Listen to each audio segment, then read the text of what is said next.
오늘의 주요 뉴스입니다. 정부가 4차 대유행이 이달 중순 정점에 도달한 후 감소할 것으로 전망했습니다. 방역당국은 현재 수준의 방역 강도를 유지하면서 백신 접종을 확대할 경우 이달 5일에서 20일 정점을 찍은 뒤 감소할 것으로 진단했습니다. 정부가 현행 거리두기를 10월 3일까지 한 달 더 연장합니다. 수도권 등 4단계 지역에서 식당 영업시간은 다시 10시로 연장했고 접종 완료자를 포함해 저녁에는 6명까지 모일 수 있습니다. 추석 연휴 가족 모임도 최대 8명까지 허용됩니다. 추석을 포함해 일주일 동안 접종 완료자 4명을 포함하면 8명 모임이 가능합니다. 미국에서 코로나19에 대한 면역을 지닌 인구가 80%를 넘었습니다. 코로나19 백신이 나오기 전인 지난해 7월엔 항체를 가진 혈액이 3%에 그쳤지만 올해 5월엔 83%까지 올랐습니다. 세계보건기구 WHO가 전 세계 치매 환자가 오는 2030년 7,800만 명에 이를 것으로 분석했습니다. WHO는 치매 환자 급증에도 전 세계 국가 4분의 1만이 치매 국가 지원 전략을 갖췄다고 덧붙였습니다.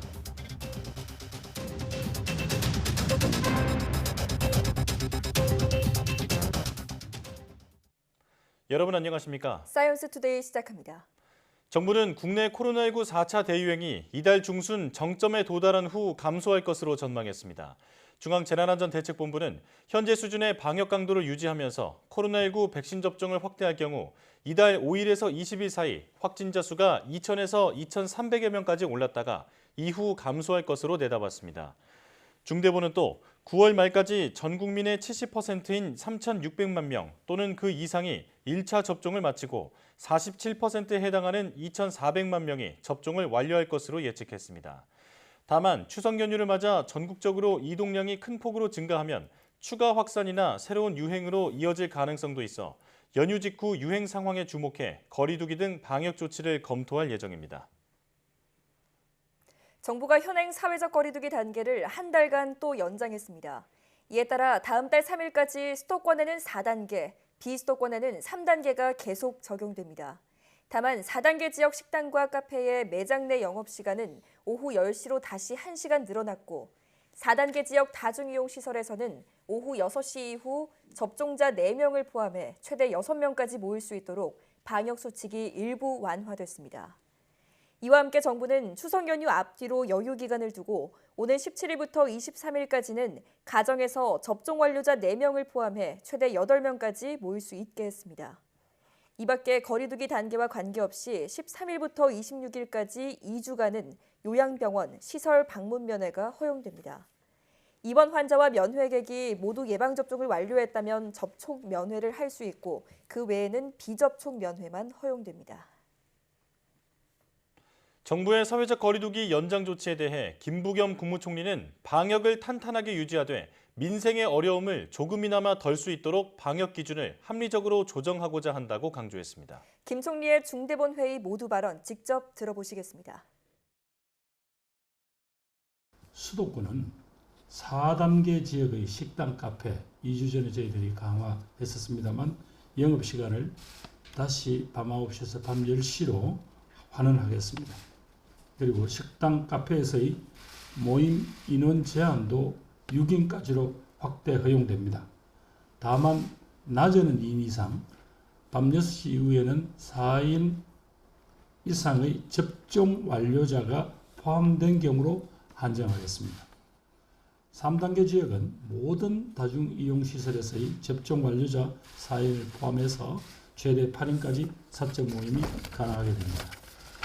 정부는 고심 끝에 추석을 포함해서 일주일간, 추석 연휴를 다 포함해서 일주일간입니다.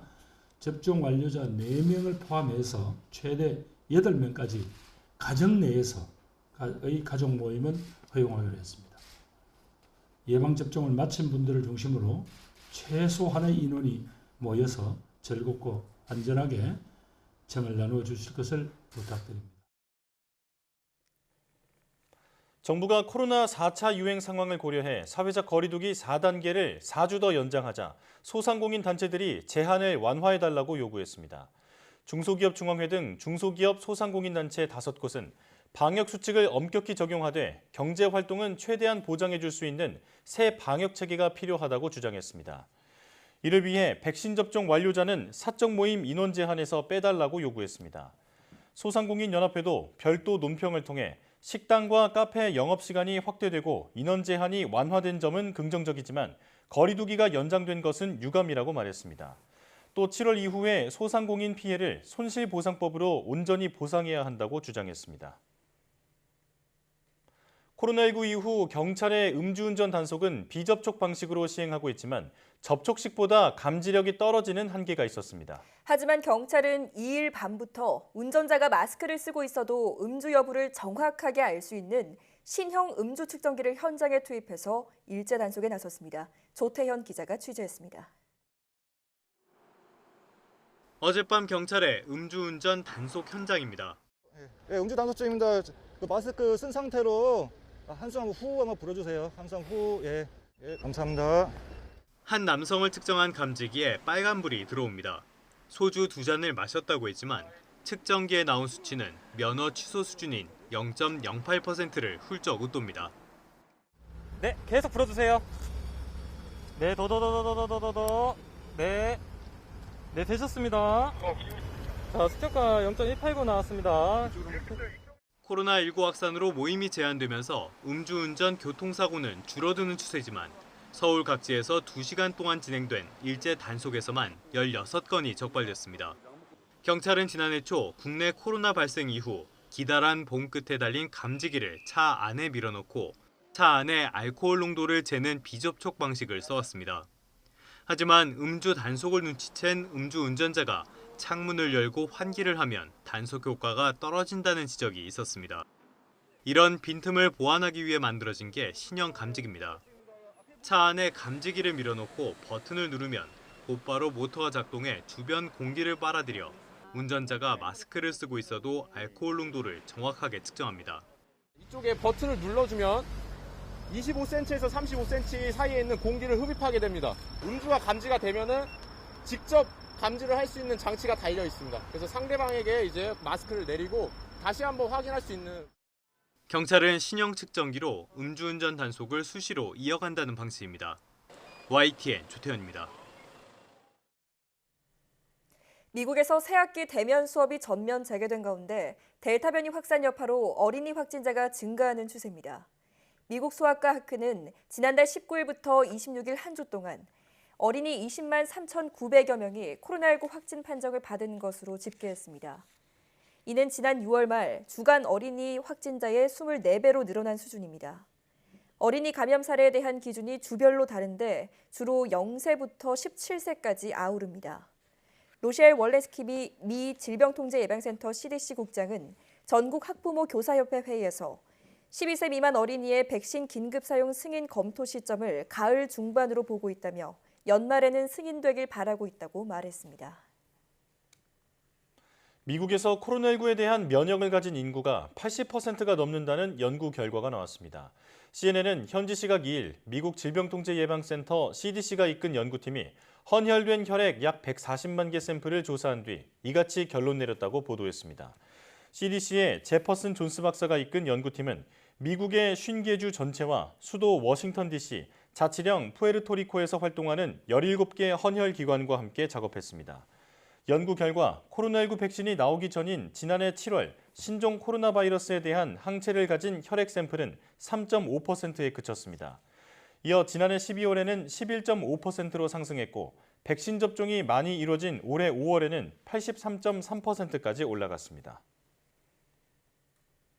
전 세계 치매 환자가 급증하고 있다는 세계보건기구 WHO 분석이 나왔습니다.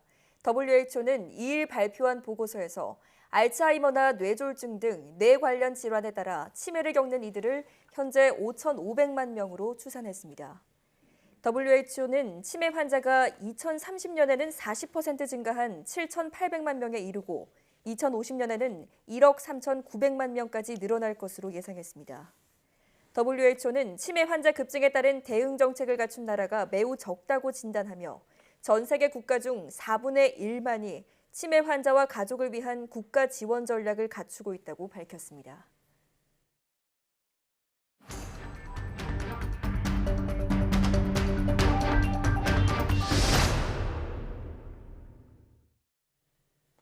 수도권 4단계, 비수도권 3단계 거리 두기가 한 달 연장됐습니다. 영업시간과 모임 인원 제한 등 일부 방역수칙이 완화됐는데 방역은 괜찮을지 우려도 나오고 있는데요. 자세한 내용 코로나19 브리핑에서 고려대학교 약학대학 김정기 교수와 함께 알아보겠습니다. 전화로 연결돼 있습니다. 교수님 나와 계시죠? 네, 안녕하세요. 예. 우선 거리 두기 한 달 연장 결정에 대한 평가부터 들어보겠습니다. 적절한 결정이었다고 보십니까? 일단 지금의 4차 유행 상황은 수도권에서 4단계, 비수도권에서 3단계를 오랜 기간 동안 적용함에도 불구하고 일단 뚜렷한 감소세를 보이지 않고 있거든요. 예. 그러니까 4차 유행의 정체 시기에 접어든 지도 꽤 오래됐다 이렇게 평가하는 게 맞을 것 같습니다. 하지만 지금 단계에서 방역 조치를 완화할 경우에는 환자가 급증할 수 있는 가능성이 굉장히 높기 때문에 이번 연장은 어쩔 수 없는 선택이다 이렇게는 보고 있고요. 예. 그리고 보통은 2주씩 연장을 하다가 이번에 4주 연장을 하게 됐는데 일단 추석 연휴라고 하는 변수가 있습니다. 그렇다 보니까 추석 연휴 때 일정 부분의 어떤 인구 이동이 분명히 있을 거고 이로써 그 유행이 보다 더 확산하는 쪽으로 갈 가능성이 상당히 높다 이렇게 평가를 한 만큼 예. 4주 연장은 불가피했다 이렇게는 보고 있습니다. 네. 자, 전체적인 거리두기 단계는 연장됐지만 그중 일부, 그러니까 사적 모임 인원은 완화돼서 접종자를 포함해 수도권은 6명, 비수도권은 8명 모임이 가능합니다. 방역 측면에서 우려되는 점은 없을까요?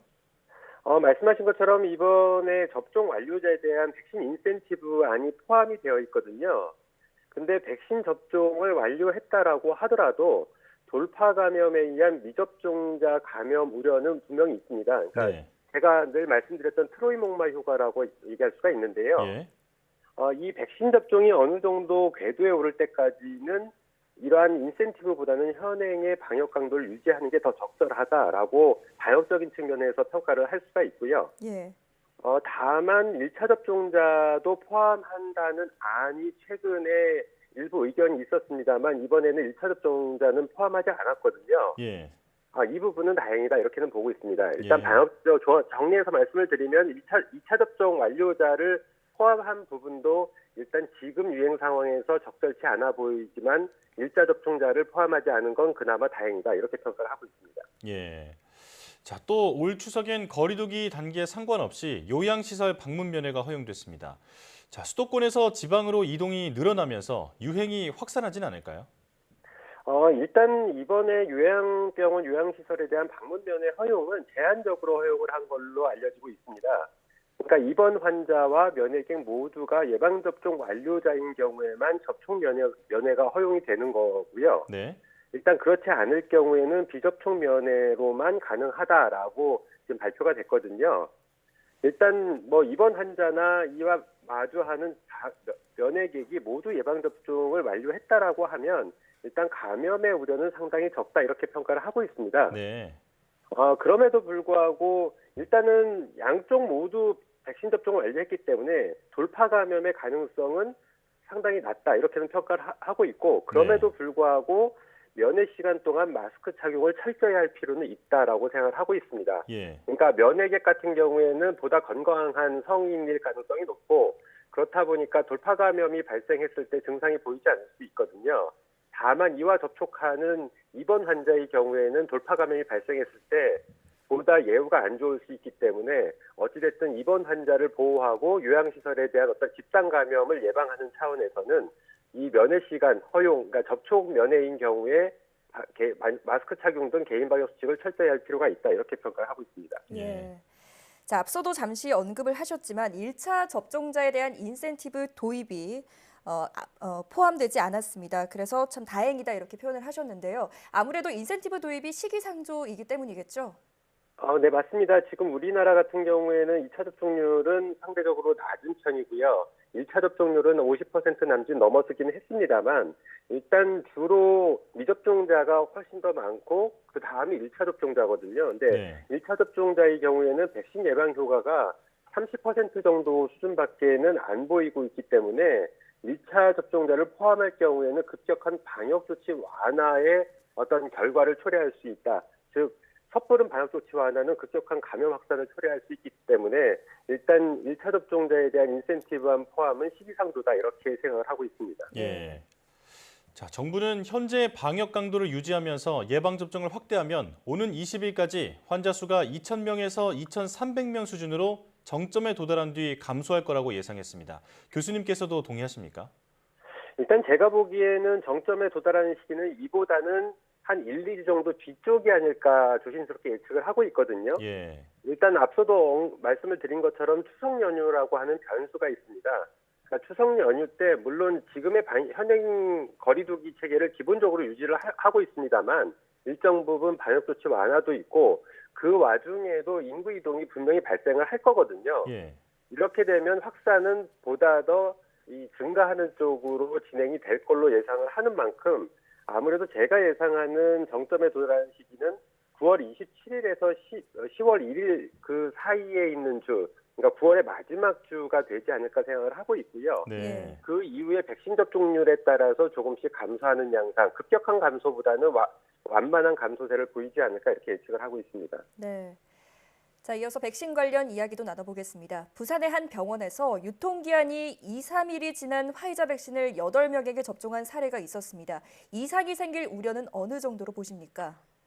글쎄요, 일단 유통기간을 지키는 것 자체가 가장 중요하다라고는 보고 있습니다. 예. 왜냐하면 이 부분은 향후의 효능이나 안전성에 어떤 우려가 발생하는 이런 부분은 차치하고 일단 백신에 대한 신뢰도에 상당히 큰 악영향을 줄 수가 있거든요. 예. 그렇기 때문에 기본적으로는 유통기한을 지켜야 되는데 일단 말씀하신 부산의 경우에는 한 2, 3일 정도 유통기간이 지난 걸로 알려져 있거든요. 네. 일단 이 부분은 보관상의, 그러니까 그 냉장 보관상에서 어떤 유통기간이기 때문에 경우에 따라서는 침전물이라든가 아니면 효능을 저하시킬 수 있는 요인이 발생할 수가 있습니다. 네. 그러니까 우리가 기대하는 효능보다 낮아질 가능성도 배제할 수는 없고 어떤 침전물이나 이런 것 등에 의해서 이상 반응을 유도할 가능성도 배제할 수는 없습니다. 다만 그렇게 길게 지나지 않았기 때문에 그럴 가능성은 상대적으로 좀 낮다라고는 보고 있는데 네. 일단 이 환자분 8명들 이 유통기한이 지난 백신을 접종받은 8명 중에 2명 정도는 몸살과 복통을 호소하시는 걸로 알려져 있거든요. 예. 네. 이 부분이 백신에 대한 이상 반응인지 아니면 유통기간이 지난 백신을 투여받아서 그런 건지는 명확하지는 않습니다. 예. 어쨌든 우리가 앞으로 이분들에 대해서 모니터링은 좀 필요하겠다라는 생각을 가지고 있고 그 뒤에 울산에서도 한 일주일, 최대 일주일 정도 유통기간이 지난 백신이 91명에게 접종된 또 이런 사례가 지금 보고가 되고 있거든요. 그래서 예. 이러한 부분들은 철저하게 의료진께서 관심을 기울이시면서 유통기간이 지나지 않도록 철저하게 관리를 할 필요가 있다 이렇게 생각하고 있습니다. 네. 이 백신 접종 과정에서 같은 실수가 나오지 않도록 보완을 해야겠습니다. 지금 화이자와 모더나 같은 mRNA 백신은 1, 2차 접종 간격이 6주인데요.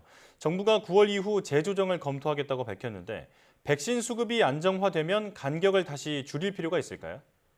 일단은 이 부분은 줄이는 게 맞다라고는 보고 있습니다. 그러니까 예. 원래 허가가 됐던 접종 간격이 있기 때문에 이 부분을 최대한 지키는 게 맞고 어쩔 수 없는 상황에서는 부득이 1, 2주, 2, 3주를 사이를 좀 연기할 수는 있습니다만 일단 백신이 수급 상황이 안정적으로 된다라고 하면 다시 원래대로 접종 간격을 줄여주는 게 더 맞다. 왜냐하면 1차 접종만으로는 완벽한 효능을 나타낼 수가 없다 보니까 이 사이에 돌파 감염이 발생은 일단 감염이 우려가 높고요. 예. 그리고 2차 접종까지 완료를 빨리 더 시키는 게 더 맞다라고는 보고 있습니다. 따라서 이 부분은 원래 당초에 우리가 이 접종 간격을 늘리는 부분과 아니면 지키는 부분에 대해서 전문가들 사이에서 찬반이 있었었거든요. 근데 방역 당국 같은 경우에는 늘려서 1차 접종률을 높이는 쪽으로 간 거고 제가 보기에는 1차 접종률을 높이는 것도 물론 이 유행 상황을 감소세로 전환시키는 데 도움이 있습니다만 2차 접종률보다도 높이는 게 지금의 유행 상황을 감소세로 더 빨리 전환시키는 그런 방법이 아닐까 생각을 하고 있습니다. 네. 예. 자, 말씀하신 것처럼 원활한 수급이 이루어질 수 있도록 총력을 기울여야겠습니다. 지금까지 고려대학교 약학대학 김정규 교수와 함께했습니다. 교수님 고맙습니다. 네, 감사합니다.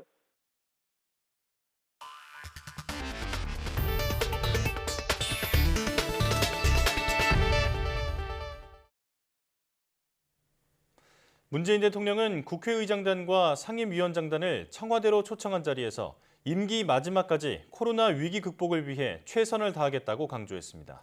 또 정부가 제출한 내년도 예산안을 국회가 잘 살펴달라고 당부하기도 했습니다. 문 대통령의 발언 직접 들어보겠습니다. 우리 정부는 말년이라는 것이 없을 것 같습니다. 임기 마지막까지 위기 극복 정부로서 사명을 다할 책임이 있다고 생각하고 끝까지 최선을 다할 것입니다. 정부는 회복, 포용, 도약의 의지를 담은 22년 예산안을 국회에 제출했습니다. 완전한 회복과 새로운 도약의 계기를 마련할 수 있도록 잘 살펴주시기를 부탁드립니다. 또한 절반 이상을 다음 정부에서 사용하게 될 예산이다라는 점도 감안을 해주시기를 바랍니다. 국내 코로나19 확산 방지를 위해 올해 이번 추석 연휴 기간 중 20일에서 23일 사흘간 고속도로 통행료가 정상적으로 부과됩니다. 또 철도 승차권은 추가 판매하지 않고 창측 좌석만 판매됩니다. 우선 지난 설 연휴 때와 마찬가지로 이번 추석 연휴에도 고속도로 통행료가 정상 부과됩니다. 또 귀성객들의 자가용 이용이 대폭 늘어날 것으로 보고 휴게소 내 실내 취식은 금지됩니다. 혼잡 안내 등을 통해 휴게소 이용자가 밀집되지 않도록 방역 수칙도 강화될 예정입니다. 철도 승차권은 추가 판매하지 않고 창측 좌석만 판매합니다. 연안 여객선에 대한 승선 인원도 정원의 50%로 운영하기로 했습니다. 올해 추석에 4인 기준 차례상을 마련하는 데 30만 원이 필요하다는 조사 결과가 나왔습니다. 한국소비자단체협의회는 지난달 말 서울 25개 자치구 88개 시장과 유통업체에서 추석 제사용품 24개 품목의 비용을 조사한 결과 평균 30만 원이 필요했다고 밝혔습니다. 지난해 추석 1차 조사 때 집계된 평균 27만 5천 원보다 9.3% 증가한 수치입니다. 전통시장을 이용할 경우 평균 23만 5천 원이 들어서 대형마트에서 구매할 때의 비용 30만 8천 원보다 23.8% 저렴했다고 덧붙였습니다. 추석을 맞아 급증하는 택배 물량에 대처하기 위해 앞으로 한 달 동안 택배 현장에 추가 인력 만여 명이 투입됩니다. 국토교통부는 추석 성수기를 앞두고 오는 6일부터 다음 달 2일까지 4주간을 특별관리 기간으로 정해 운영한다고 밝혔습니다. 이에 따라 지난 6월 사회적 합의에 따라 택배 사업자들이 투입하기로 한 분류 인력 3,000명을 이달부터 투입하고 허브 터미널 보조 인력 등 7천여 명도 현장에 추가 투입하기로 했습니다. 또 택배기사 작업 시간은 주 60시간, 하루 12시간을 초과하지 않도록 노력하고 추석은 초과 노동이 불가피하더라도 밤 10시를 넘지 않기로 한 사회적 합의가 제대로 지켜지는지도 점검할 방침입니다. 올해 들어 지난 7월까지 온라인 쇼핑 거래액이 100조 원을 넘었습니다. 코로나19 재확산과 도쿄올림픽 개최로 실내 활동이 늘어난 영향으로 분석됩니다. 통계청이 발표한 7월 온라인 쇼핑 동향에 따르면 지난 7월 온라인 쇼핑 거래액은 1년 전보다 24.9% 증가한 16조 1,996억 원으로 관련 통계 작성이 시작된 2001년 이래 최대치를 기록했습니다. 이로써 올해 1월에서 7월 온라인 쇼핑 거래액은 108조 784억 원으로 늘면서 100조 원을 돌파했습니다. 상품군별로 보면 피자와 치킨 등 온라인 주문 후 배달되는 음식 서비스 거래액이 2조 3,778억 원으로 지난해 같은 달보다 72.5% 급증했습니다. 이는 상품군별 집계가 개편된 2017년 이래 최대치입니다. 미국이 중국과 러시아를 제압하기 위해 5개 나라 첩보 동맹인 파이브 아이즈의 확대를 추진하고 있습니다. 아직 초기 단계에 불과하지만 미 하원 군사위원회는 여기에 한국을 포함하는 내용의 법안을 처리했습니다. 김태현 기자의 보도입니다. 미국 의회가 기밀 정보를 공유하는 첩보 동맹인 파이브 아이즈를 한국과 일본 등으로 확대하는 방안을 검토합니다. 미 하원 군사위원회가 처리한 내년도 국방수권법 개정안에는 첩보 동맹을 확대할 필요성이 있다는 내용이 지침 형태로 포함됐습니다. 파이브 아이즈는 미국, 영국, 캐나다, 뉴질랜드, 호주 등 5개국의 기밀 정보 공유 동맹으로 소련을 비롯한 공산권에 맞서기 위해 1946년 미국과 영국이 협정을 맺고 출범했습니다. 미 하원 군사위원회는 해당 지침에서 위협의 지형이 크게 변화했다면서 중국과 러시아를 주된 위협으로 지목했습니다. 동맹 확대 대상 국가로는 한국을 가장 먼저 꼽은 뒤 일본과 인도, 독일을 거명했습니다. 일본과 인도는 미국이 중국을 견제하기 위해 만든 쿼드 참여국입니다. 하원 군사위원회는 국가정보국이 국방부와 조율해 첩보동맹 확대의 장단점에 대한 검토를 거쳐 내년 5월 20일까지 의회에 보고하라고 요구했습니다. 파이브 아이즈 확대는 아직 검토 단계에 불과합니다. 상하원에 복잡한 후속 절차가 남았는데 한국이 처음 언급됐다는 점이 관심사입니다.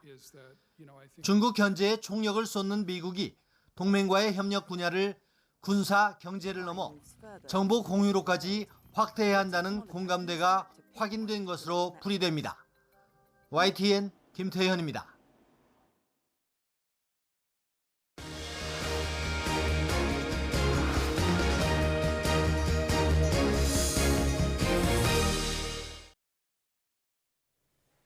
아카데미 작품상을 받은 영화 기생충과 빌보드 핫백에서 통산 구주 1위를 기록한 BTS의 버터는 무궁무진한 가치를 지닌 콘텐츠인데요. 이처럼 인간의 활동이나 경험으로 만들어진 지식과 기술 등을 지식재산이라고 합니다. 디지털 시대에서 새로운 동력으로 주목받고 있는 지식재산권을 어떻게 지키고 키울지 고민하고 또 지원하는 곳이 바로 국가지식재산위원회인데요. 오늘은 국가지식재산위원회 정상조 위원장 모시고 지식재산권에 대한 자세한 이야기 나눠보겠습니다. 어서 오십시오. 네, 반갑습니다. 네, 나와주셔서 고맙습니다. 일단 국가지식재산위원회가 대통령 직속의 기관이잖아요. 네, 지금 위원장님께서 직접 나오셨는데요. 어떤 일을 하는 기관인지 직접 소개해 주시죠. 네, 앞에서 잘 소개해 주셔서 감사합니다. 예. 국가지식재산위원회는 지식재산에 관한 법과 정책을 총괄하는 지식재산 컨트롤 타워가 되겠습니다. 예. 저와 김부겸 국무총리께서 공동위원장을 하시고 13개 부처의 중앙부처 장과 20명의 민간 전문가분들이 위원으로 구성되어 있습니다. 예. 13개 부처의 장관님들이 위원으로 계신 이유는 지재권에 관한 업무를 이 13개 부처가 나눠서 맡고 있기 때문입니다. 네. 특허청, 문광부, 과기부, 농산수산부 등등 네. 이 부처의 업무를 심의 조정하고 총괄하는 업무를 맡고 있습니다. 그렇군요. 예. 그러니까 쉽게 얘기해서 지식재산권을 관리하고 보호하기 위한 제도와 정책들을 수립하는 곳이고 또 수행하는 곳이군요. 자, 국가지식재산위원회가 출범한 지 올해로 10년째를 맞았습니다. 올해 10주년을 기념해서 다양한 활동을 준비하셨다고 들었는데요. 직접 소개를 좀 해주시죠. 우리 국가지식재산위원회가 10년 전에 출범을 했습니다. 네. 이제 딱 10년이 되는데 그 10년간의 성과를 되돌아보고 국민과 함께 지재권의 중요성을 다시 함께 생각해보는 그런 여러 가지 행사를 기획하고 있습니다. 네. 특히 국민들께 대국민 보고회를 갖고 앞으로 10년간 지식재산에 관해서 어떠한 법정책을 펼칠 것인지 대국민 보고회를 가질 예정입니다. 특히 저희가 9월 4일에 지식재산의 날을 맞게 됩니다. 지식재산의 날을 기념하는 행사도 10주년 그 기념 행사의 일환으로 함께 가질 예정입니다. 예.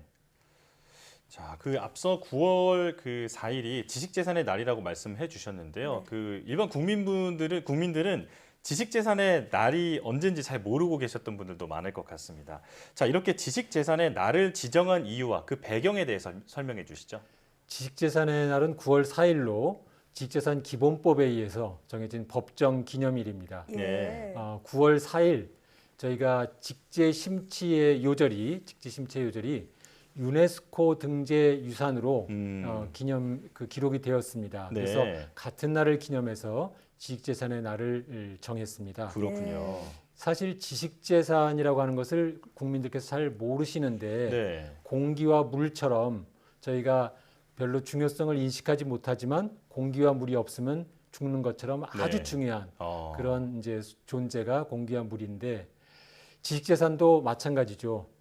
평소에 중요성을 모르지만 지식재산이 없으면 우리의 문명의 발전이 멈춰설 수도 있고 대한민국의 성장이 멈출 수도 있는 아주 중요한 그 법제도가 지식재산입니다. 그래서 그러한 지식재산의 중요성을 함께 공유하고 국민과 함께 그 가치를 같이 생각해보자 하는 그런 그 날이 되겠습니다. 예.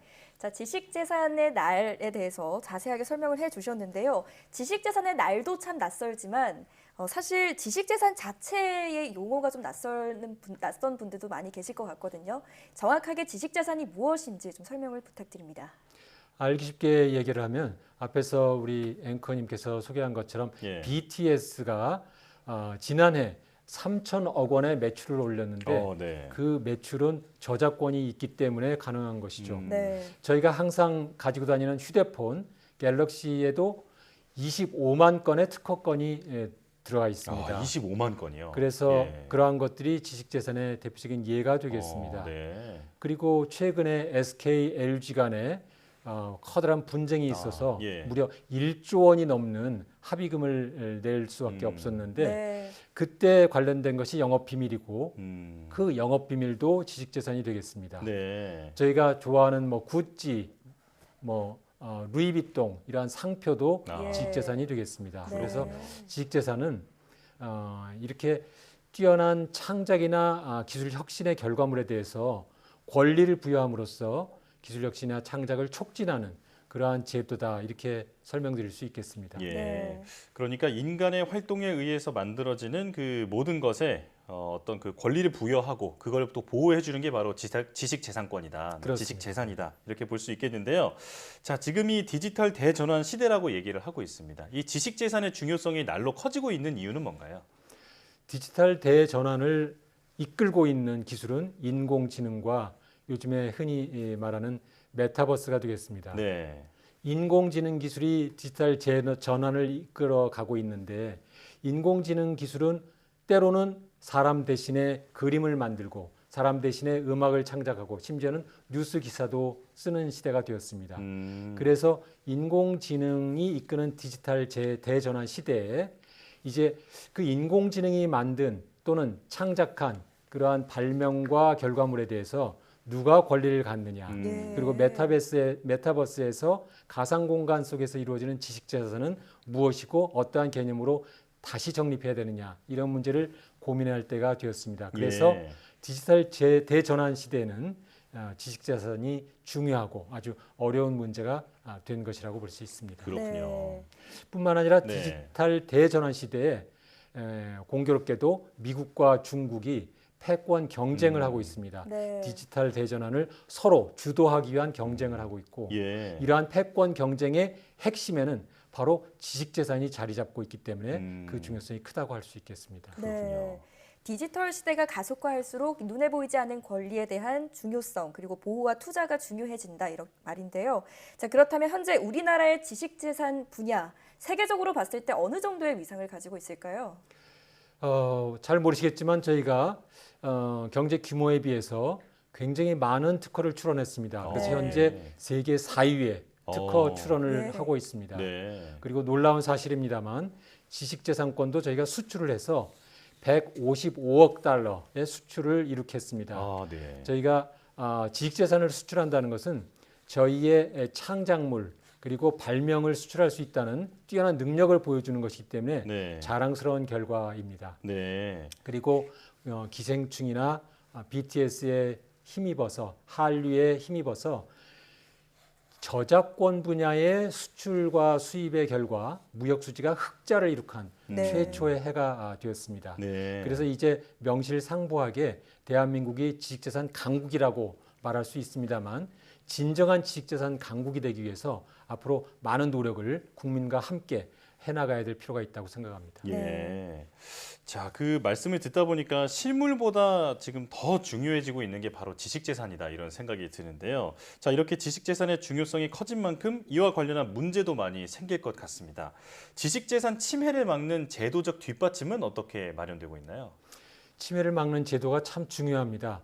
지식재산을 위한 법제도를 정비하고 예. 만드는 것도 중요하지만 그것이 집행될 수 있도록 침해를 방지하고 그 집행을 확실하게 하는 것이 굉장히 중요하죠. 네. 네. 그래서 저희 국가지식재산위원회가 지난 10년간 그러한 침해를 효율적으로 방지하고 법을 집행하기 위해서 지식재산을 전문으로 소송을 다루는 특허 법원에 관할을 몰아서 그 법원이 전문적으로 지재권 분쟁을 해결하도록 하는 집중 관할을 추진했습니다. 예. 네. 둘째로 그 침해가 이루어졌을 때 아주 효율적인 구제가 이루어지는 게 굉장히 중요합니다. 그래서 침해로 인한 손해배상을 충분하게 할 수 있도록 하기 위해서 징벌적 손해배상이라고 하는 제도를 도입했습니다. 예. 손해를 받은 금액의 3배까지 배상을 하는 것이죠. 요즘에 언론중재법에서 많이 논란이 돼가지고 나쁜 제도인 것처럼 오해를 할 수 아, 있겠습니다만 예. 네. 지식재산권 분야의 경우에는 침해가 이루어졌는데 그 침해가 고의로 이루어진 경우에 그 고의로 인한 침해를 마치 범죄와 마찬가지로 봐서 징벌적으로 배상을 할 필요가 있다. 예. 이렇게 봐서 징벌적 배상 제도를 도입을 했습니다. 네. 네. 자, 그런데 한편 코로나19 백신과 관련해서도 지금 지식재산권 논의가 뜨겁습니다. 코로나19 관련 분야에서 경쟁력을 얻기 위해서는 무엇보다 지식재산권이 중요할 텐데요. 이와 관련해서는 어떤 노력을 하고 계십니까?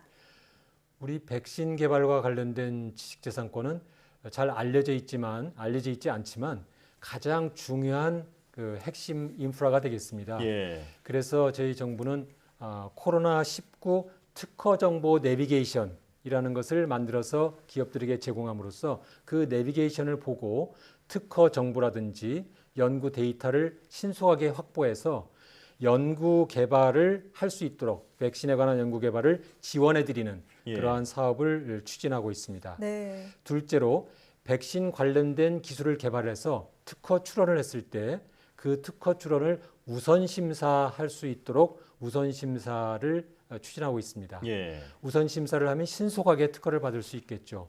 특허를 받은 기술을 가지고 신속하게 의약품을 개발할 수 있을 것입니다. 네. 그렇군요. 이 특허 정보 내비게이션이라는 것을 운영을 하면서 이제 그 국내 제약사들이 백신 개발을 하는데 많은 도움을 받을 수 있게끔 그렇게 뒷받침해주고 있다 이렇게 말씀해 주셨습니다. 자, 지금까지 일단 그 지식재산에 대한 개념 그리고 우리나라가 지식재산을 보호하기 위해서 어떤 제도적 그 뒷받침을 하고 있는지 설명을 잘 들어봤는데요. 자, 그런데 최근 그 인공지능이나 로봇 분야 개발이 이제 각광을 받고 있잖아요. 그렇다면 이 인공지능이나 로봇이 만약에 음악이나 그림 같은 그 창작물을 만든다면 지금 이것에 대한 그 지식재산권 보호는 어떻게 되는 겁니까? 정말 재미있는 이슈죠. 예. 이제까지 사람이 생각해보지도 못한 그런 이슈가 현실화되고 있습니다. 네. 그리고 실제로 인공지능이 그림을 그리고 음악을 창작하는 시대가 되었습니다. 예. 재미있는 이슈이지만 아주 어려운 이슈이기도 합니다. 왜냐하면 현재의 법률 질서는 인간 중심으로 되어 있기 때문에 인간만이 작가로 인정받고 인간만이 발명가로 인정받을 수 있기 때문에 네. 인공지능이 만든 그림이나 인공지능이 발명한 발명에 대해서 어떤 권리를 부여하기 굉장히 어렵게 되어 있습니다. 네. 그런데 최근에 호주 법원에서 인공지능이 발명한 발명에 대해서 인공지능이 발명자다라는 것을 인정을 해서 인공지능이 발명한 발명에 대해서 특허권을 부여할 수 있다. 이러한 판결을 내린 바가 있습니다. 네. 그래서 시대가 바뀌고 기술이 발전하면서 우리 법도 따라서 이제 변해야 된다는 것을 호주 법원이 잘 알려줬고 우리도 그에 대한 대응을 할 필요가 있겠습니다. 예. 네. 그렇다면 문제는 인공지능이 작가가 될 수 있고 발명가가 될 수 있는데 그 권리도 그러면 인공지능이 가질 수 있느냐? 로봇은 기계이기 때문에 예. 권리의 주체가 되기가 어렵겠죠. 네. 그래서 그렇다면 인공지능이 마치 노예처럼 해방되기 전까지는 네. 인공지능이 발명하거나 창작한 것에 대해서 사람이 권리를 가져야 되겠다. 이러한 이제 논의가 나올 수 있고요. 예. 그러면 누가 그러한 권리를 갖느냐? 이런 문제에 이제 논의를 집중해야 될 때가 되었습니다. 예. 그렇군요. 그런데 만약에 로봇에게도 이 창작의 주체성이 인정이 된다면 이 지식재산의 개념 자체에도 변화가 생길 것 같거든요. 이 같은 맥락에서 위원장님께서는 로봇 인지 감수성을 강조하셨다고요? 그렇습니다. 재밌는 개념을 제가 만들어냈는데요. 우리 대법원이 성인지 감수성이라는 개념을 이제 언급을 했고, 그렇죠. 성차별이나 성희롱, 성폭력을 효율적으로 방지하고 그에 대응하기 위해서는 남성과 여성의 정확한 이해가 필요하다. 여성의 입장에서 그 문제를 바라볼 필요가 있다. 이것이 바로 이제 성인지 감수성이 되겠습니다. 네. 로봇도 마찬가지인데요. 우리가 로봇과 함께 공존하는 그런 시대가 되었기 때문에 로봇의 정확한 사정을 이해하고 로봇을 이해하는 입장에서 법제도를 다시 바라봐야 된다 하는 것이 로봇인지 감수성이 되겠습니다. 네. 알기 쉬운 예를 들면 로봇이 책을 읽는 것과 사람이 책을 읽는 것이 같을까요? 다를까요? 이것은 로봇의 입장에서 보면은 사실 같아야 되겠죠. 예. 왜냐하면 사람이 도서관에서 책을 읽으면 그것을 권장하고 저작권 침해 문제가 없습니다만 로봇이 책을 읽을 때는 현행법상 모두 다 카메라로 스캔해서 서버에서 저장했다가 분석을 하기 때문에 예. 로봇이 책을 읽을 때는 유독히 사람의 책을 읽을 때와 달리 저작권 침해다 아니다 이런 논란이 생깁니다. 예. 그래서 로봇이 말합니다. 로봇인지 감수성을 가지고 있다면 법을 개정해야 된다. 로봇과 함께 공존하는 시대는 로봇인지 감수성을 가지고 법을 고쳐나갈 필요가 있다는 것을 알 수가 있겠습니다. 예. 네. 말씀을 들어보니까 디지털 시대에 이제 AI라든지 로봇이라든지 이런 새로운 기술들이 우리 구성원으로 또 이제 들어오게 되는 그런 시대라는 생각이 드는데요. 그래서 디지털 시대의 구성원으로서 로봇을 받아들일 준비를 해야 한다. 네, 이렇게 정리할 수 있겠습니다. 자, 지식재산의 가치와 중요성이 커질수록 지금 이제 위원장님께서 계시는 국가지식재산위원회가 할 일도 많아질 텐데요. 앞으로 위원회가 풀어야 할 과제, 가장 시급한 과제가 어떤 게 있을까요? 국가지식재산위원회는 미중 간의 패권 경쟁이 심해지면 심해질수록 이러한 국제적인 전쟁터에서 지식재산을 이끌어가는 야전 사령관의 역할을 해야 된다고 생각을 하고 네. 앞으로 해 나가도록 하겠습니다. 대한민국은 현재 100조 원이 넘는 R&D 투자를 하는 선진국의 문턱에 들어와 있습니다. 네. 이 100조 원의 R&D 투자의 결과 지식재산이 강한 특허가 창출되고 강한 저작권이 창출되어서 이것이 일자리를 창출하고 이것이 다시 재투자될 수 있는 선순환의 고리를 만들 수 있도록 국가지식재산위원회가 중심이 되어서 제3차 국가지식재산 기본계획을 수립하고 예. 관련 부처와 함께 신속하게 속도감 있게 추진해 나가도록 하겠습니다. 예. 자, 사실 아무래도 이 지식재산권이라는 게 실체가 없다 보니 그만큼 그것을 보호하고 관리하기 위해서는 촘촘한 정책과 제도가 수반되어야 할 것 같은데요. 앞으로도 개인과 기업의 창의적인 지식재산 활동을 지원하기 위한 위원회의 역할을 기대하겠습니다. 지금까지 국가지식재산위원회 정상조 위원장과 함께했습니다. 고맙습니다. 감사합니다. 초청해 주셔서 감사합니다.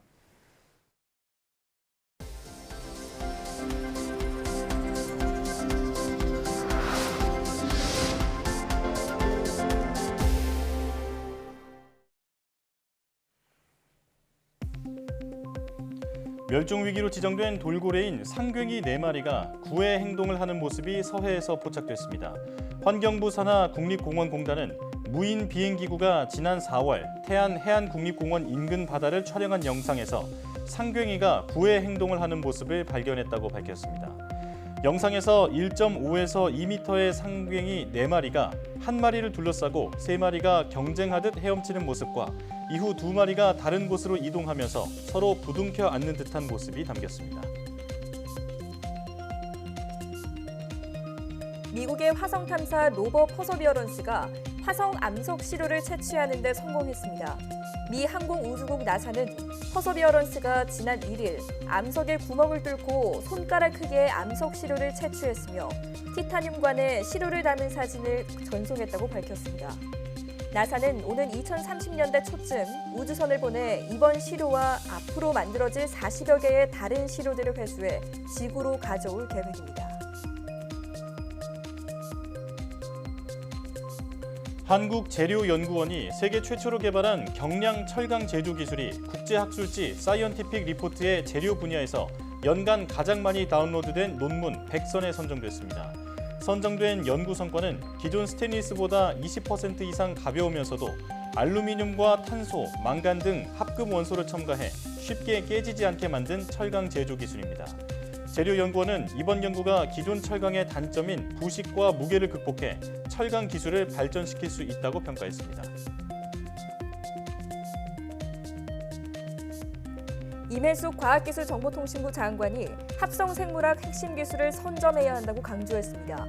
임 장관은 CJ제일제당 바이오파운드리 시설 방문 간담회에서 글로벌 기술 패권 경쟁에 대응해 합성생물학 핵심 기술을 선점하고 중요 인프라인 바이오파운드리 구축을 서두르겠다고 밝혔습니다.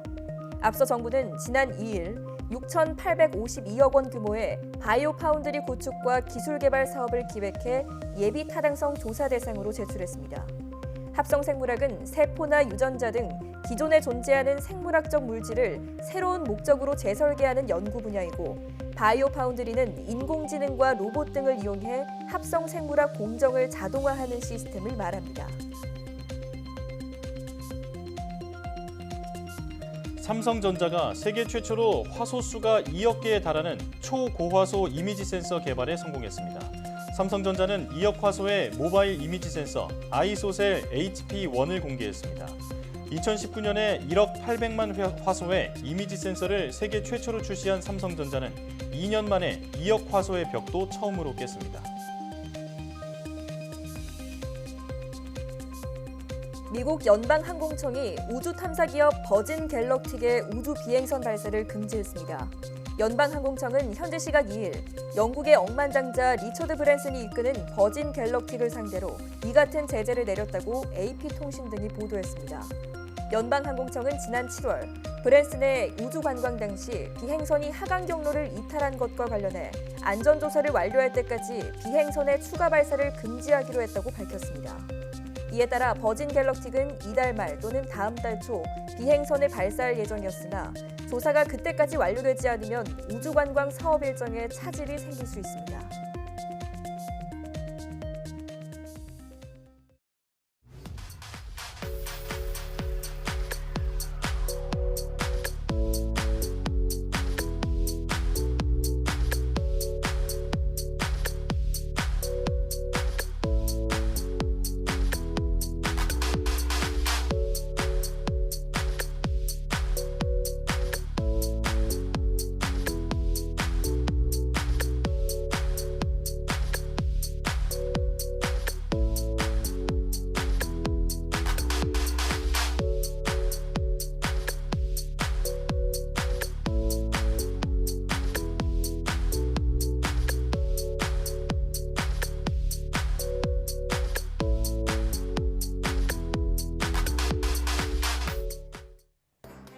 수도권 등 4단계 지역 식당 카페가 다시 밤 10시까지 영업할 수 있게 됐고, 저녁 모임 인원도 접종자 포함 최대 6명까지 늘어났습니다.